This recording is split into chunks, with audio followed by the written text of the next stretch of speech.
सभी विधि विद्यार्थियों का डॉक्टर राजेश कटवानी की तरफ से पुनः ई लेक्चर में स्वागत है। आज का हमारा जो क्वेश्चन है वो है, कब किसी वाद पत्र को अस्वीकार किया जा सकता है। Pen can a plant be rejected यानी अस्वीकार करना।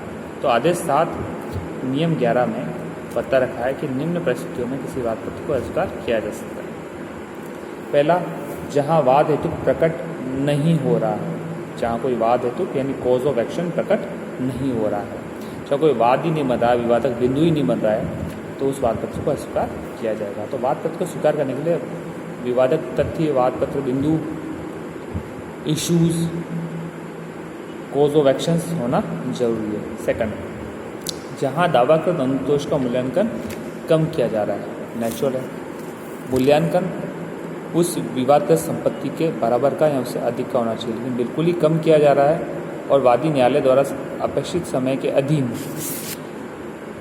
वादी उस मूल्यांकन को ठीक करने में असफल रह रहा है। तो कोई विवादग्रस्त संपत्ति अगर आप कोई अनुतोष प्रदान करते हो तो उसकी जो वैल्यू है वह वैल्यू एक उस अनुतोष उसके लिए मिलेगा उसका बराबर होनी चाहिए या उससे कहीं गुना ज़्यादा होनी चाहिए। ऐसा नहीं कि वो वैल्यू बिल्कुल ही कम हो रही है ना, तो इसका भी थोड़ा ध्यान रखना है। तीसरा, जहाँ विवाद 2 प्रतियों में पेश नहीं किया गया है, इसका भी हमें ध्यान रखना है। विवाद को 2 प्रतियों में पेश किया जाना जरूरी है। प्रतिवादी को उसकी तामील होना जरूरी है। यदि प्रतिवादी को तामील नहीं हुई है तो भी वो वाद पत्र जो है वो अस्वीकार कर दिया जाएगा।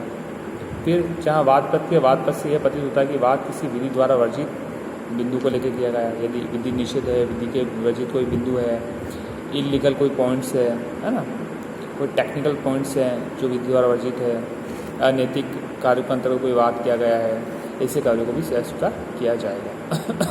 जबकि वही मामला दर्ज होता है वो जांच के बाद दर्ज होता है, तो इनमें इन सब चीज़ों को देखा जाएगा कि विधि के अंतर्गत आता है नहीं आता है, इलीगल तो नहीं है, कॉज ऑफ एक्शंस का जो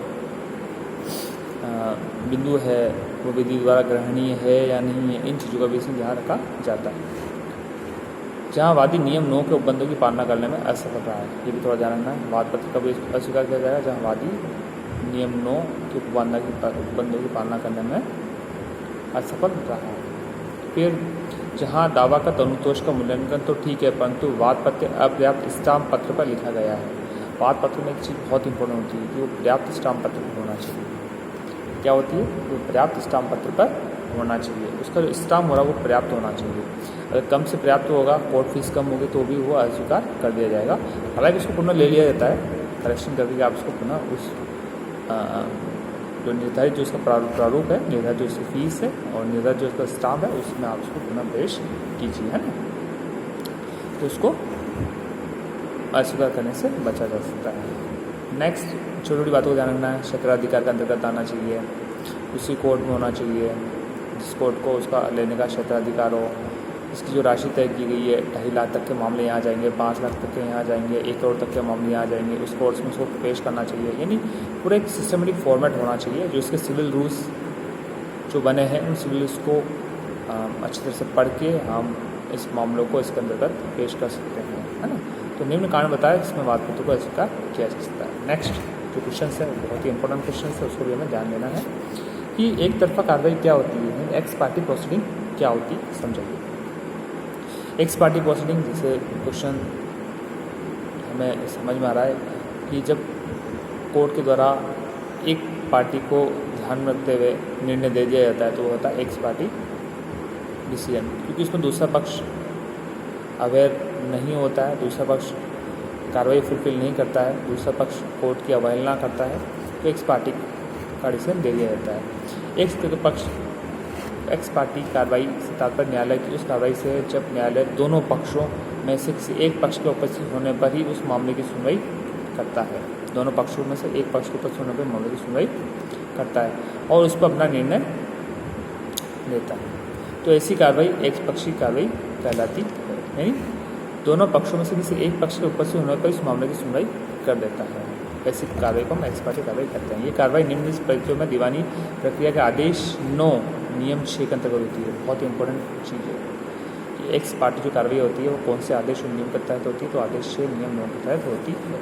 जब समन की तामील समय रूप से की गई हो, अर्थात यदि साबित हो जाता है कि प्रतिवादी को समन की तामील हो गई है, उसके विरुद्ध उसके बावजूद भी वो कोर्ट में हाजिर नहीं हुआ है, बार बार कोर्ट की अवहेलना कर रहा है, तो एक्स पार्टी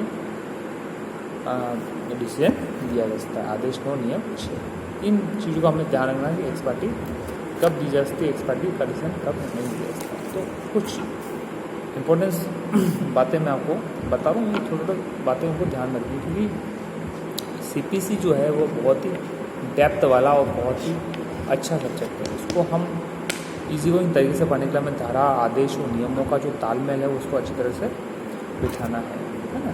जैसे वाद पत्र को स्वीकार करने का जो आदेश है वो कौन सा है, आदेश 7 नियम 11 है। उसका आदेश कौन सा है, एक्स पार्टी का आदेश 7 नियम 6 है। तो ये छोटी छोटी बातें हमें इसमें ध्यान रखनी, कौन कौन सी चीज़ के अंतर्गत आती है और कौन कौन सी चीज़ के अंतर्गत नहीं आती है ना। तो आज के जो हमारे इम्पोर्टेंट क्वेश्चन थे वो पूरे होते हैं। नेक्स्ट क्वेश्चन के बारे में हम नेक्स्ट टॉपिक पर चर्चा करेंगे, नेक्स्ट डे चर्चा करेंगे। Thank you.